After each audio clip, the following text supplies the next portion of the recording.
Okay, the reading for today is The River Sumidagawa by Nagai Kafū, published in 1909, so at the end of Meiji. In Meiji, what year would that be? That would be Meiji 32? Meiji 32, right? Yeah. No, I'm sorry, Meiji 42. What am I thinking? Meiji 42, okay. Nagai Kafū. This is the first work we'll be reading by Nagai Kafū, but he's one of the great writers of the 20th century, in my opinion. Nagai Kafū, born in 1879, so in the Meiji period, died in 1959, so 14 years after the war. His work, Sumidagawa, is the story of a year in the life of Chokichi, a 17-year-old boy torn between his obligation to his mother to finish school and his longing to be part of the world of the traditional theater. Most of the events of the story occur during the 4 seasonal fushime, or periods of seasonal transition. This fact is significant because the work as a whole can be seen as a meditation on transitions, not only of the seasonal type, but of personal transitions from youthful innocence to the realm of experience, as well as the larger, more turbulent historical transition from the traditional culture of the Edo period to the civilization and enlightenment, or bunmei kaika, a word that we've mentioned that has come up in several of these videos, of the modern Meiji period. The story begins at the fushime, between late summer and early autumn, and it finishes in the early stage of summer. Okay, so that's my introduction to the story that I wrote on my blog a few years ago.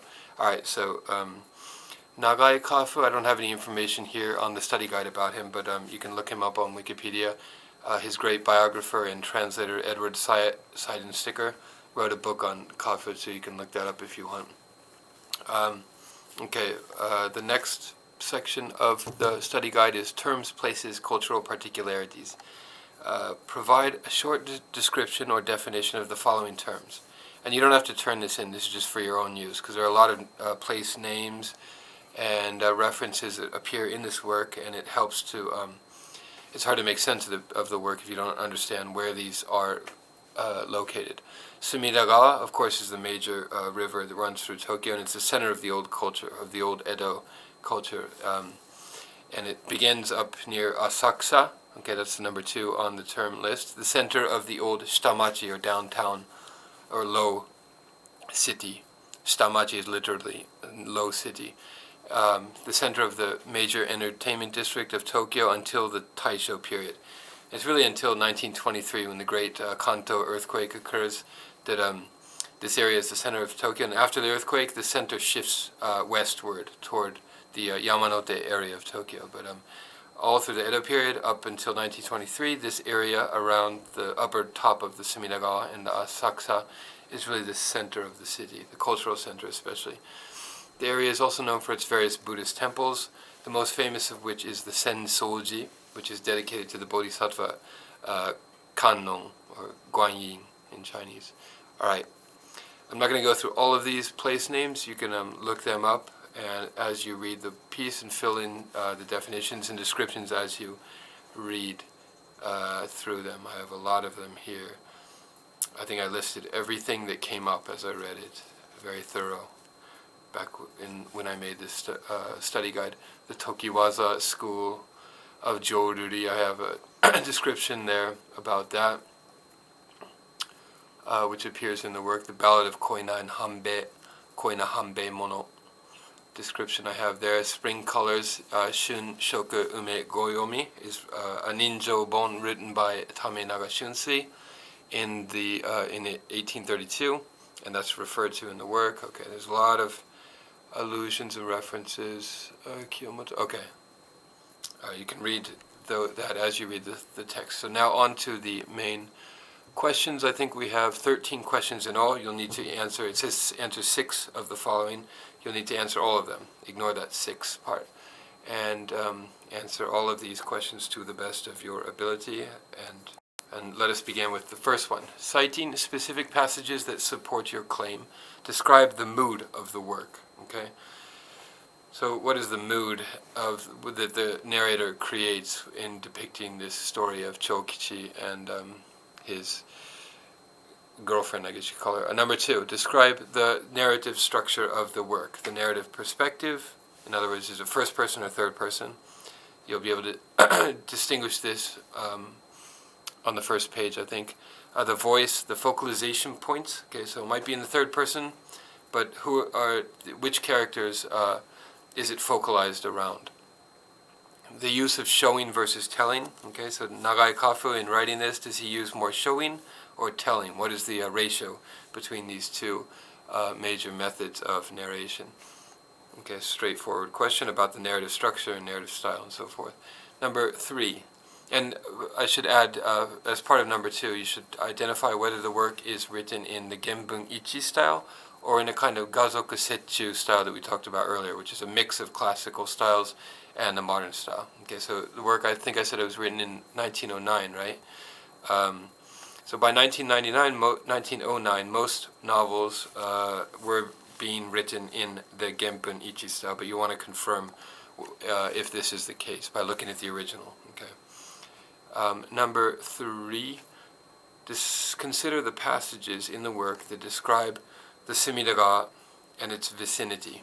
Okay, so how is the river depicted? Whenever rivers appear in works of literature, a lot of times they're anthropomorphized, right? They're sort of described as if they were humans or as if they had human qualities and so forth. So how is the Sumidagawa depicted in this work? How do each of the passages relate to the story? Why do you think Kafū decided to include so much non-plot essential description? Okay, so I think the first time I read this story, I was, I think 22. I didn't really know much about Japanese geography, I guess you could say, and the sort of the history of the city Tokyo. So a lot of these longer descriptions about the river and the surrounding area of the river, it sort of bored me, and I got bored. But once you know what these areas signify, it becomes more important and central to the text, and you can see its reason for being there. Okay, so describe how the river is depicted in the work, is that question. Number 4, describe the personalities, perspective, and worldviews of the 4 major characters in the work. Okay, so there are 4 major characters: Chokichi, Rangetsu, Otoyo, and Oito. Right? So make a list of those 4 characters and describe their personality, their worldviews, their perspectives, and so forth as you read the work. Number 5, describe the 2 rival worldviews that are presented in the work. Okay, which worldview is each character associated with? Which worldview do you think the author is more sympathetic toward? Okay, so each of these characters kind of represents a specific worldview that existed at the time in Meiji Japan, right? Identify the worldview that each character of these 4 characters is associated with, and describe how they sort of conflict with each other, and which worldview is Nagai Kafū most sympathetic toward, and what evidence can you find to support your answer.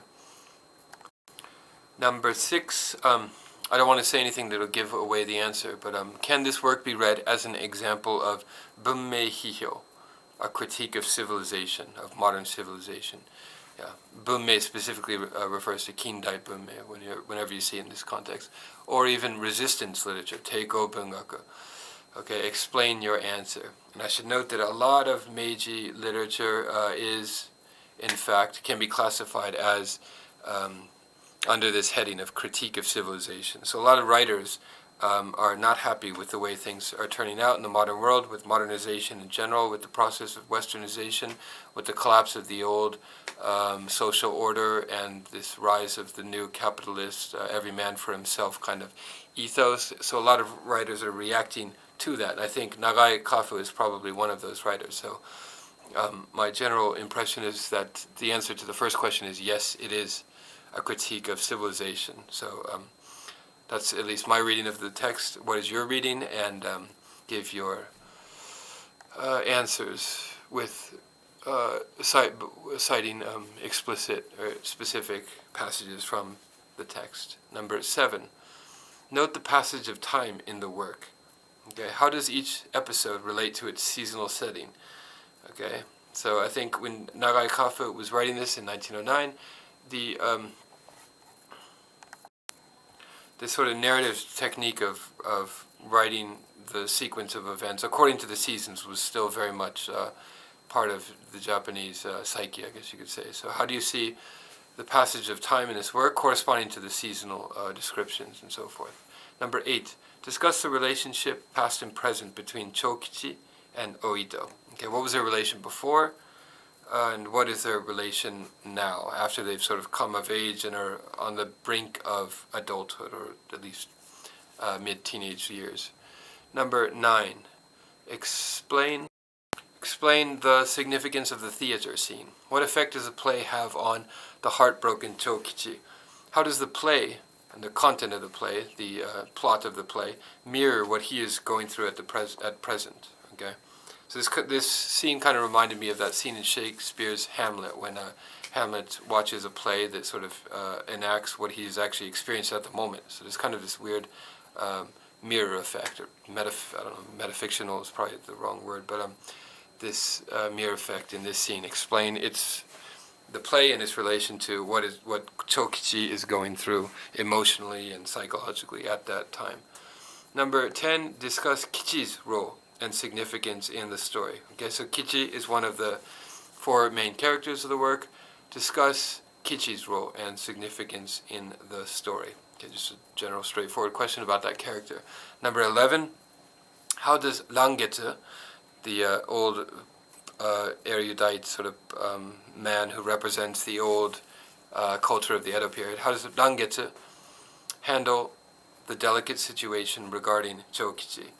Why does he later regret the advice he gave to the boy? Okay, so in order to answer this, you need to first confirm what advice he gives the boy, why he does so, what his motivations are, and then later why he regrets giving the advice that he did.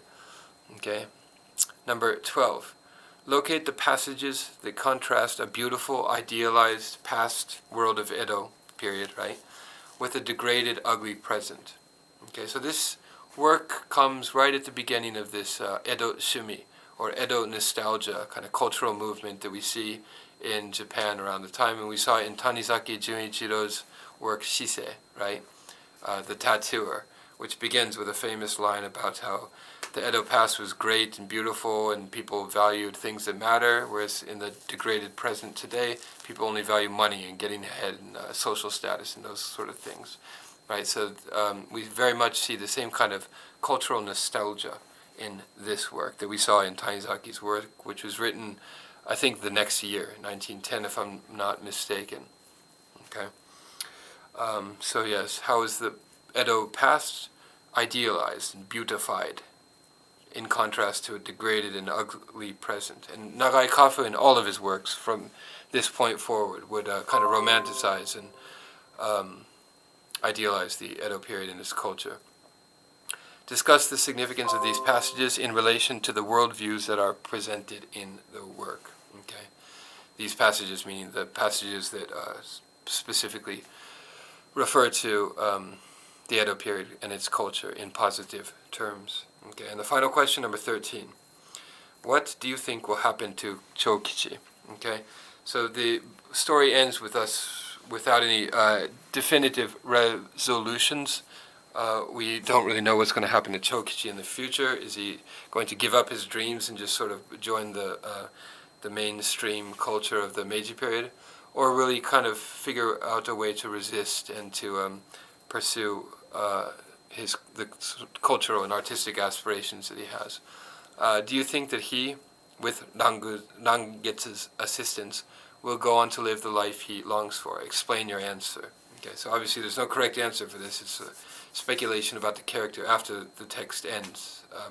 But give a summary of what you think will happen to him after the story ends. Okay.